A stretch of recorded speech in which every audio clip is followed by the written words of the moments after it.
I want to talk about a full funnel podcast strategy.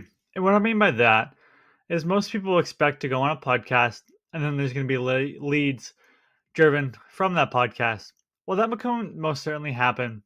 Sometimes you need to have the plan in place for the people that listen to you, but aren't ready to purchase your product or service. So, with that said, when I go on podcast interviews, I can direct people to two different locations. I can direct them to our homepage to book a discovery call with our team, or I can point them towards the direction of downloading our ebook, and that'll go over everything they know on how to be a successful podcast guest. With that said, I find when I go on podcast interviews, the majority of folks download our ebook rather than booking a call directly with our company.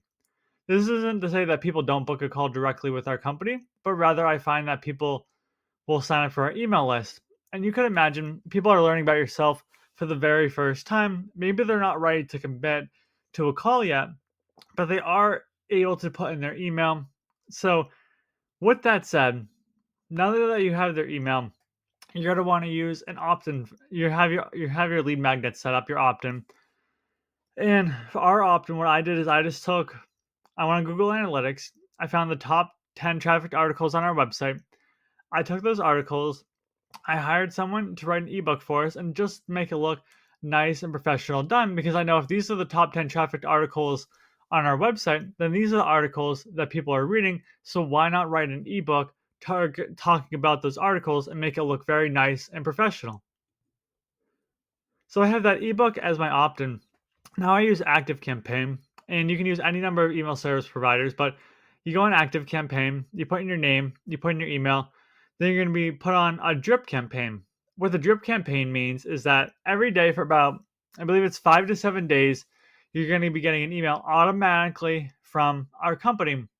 And it can be talking about the benefits of being a podcast guest, how to find the right podcast to go on, how to edit your interviews for social media clips, and just trying to provide as much helpful content as I possibly can. Then maybe on the seventh day, I ask for someone to book a phone call with our team, which is more likely to happen then because they've gotten to know my company a little bit more and they've gotten to know myself a little bit more rather than just hearing me on the interview that one time and then booking a call with our company again. This isn't to say that it doesn't happen, but a lot of times you have to nurture the leads that you have coming in from your interviews. Outside of having that opt in funnel, you could set up retargeting tactics. You could use Facebook ads, you could use Google ads, where now you've come on our website, and then now I'm going to retarget you because I know that you've shown interest on our website. You can use a tool that we use called Opt-in Monster, and that's how people opt into our form. And it's going to pop up when you go on our website.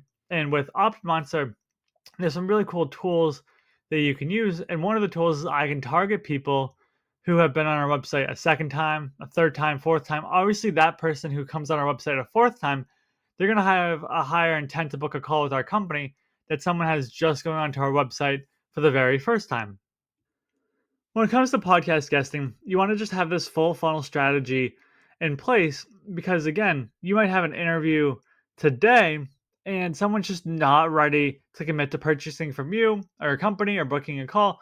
So you have to nurture that lead. So that's what it's all about. So podcast guesting is just one aspect that comes into play when you're going out there and utilizing the benefits of it to grow your company. Because I mean, I could go out there and place anyone on a podcast, but if they don't have any of these funnels set up, they don't have a website set up, they're not properly optimized, their landing page isn't fantastic, there's nothing that I can do. So you got to make sure you have these items in place when you're going out there and being a podcast guest. That's everything that I put out there to ensure that when I'm going on myself, going on podcast interviews, that I'm able to capture, nurture leads, and continue to grow our company month over month. I hope that was super helpful on the full funnel podcast strategy. If you have any questions for you, feel free to contact our company or connect with me on LinkedIn. Happy to help you out in any way that I can.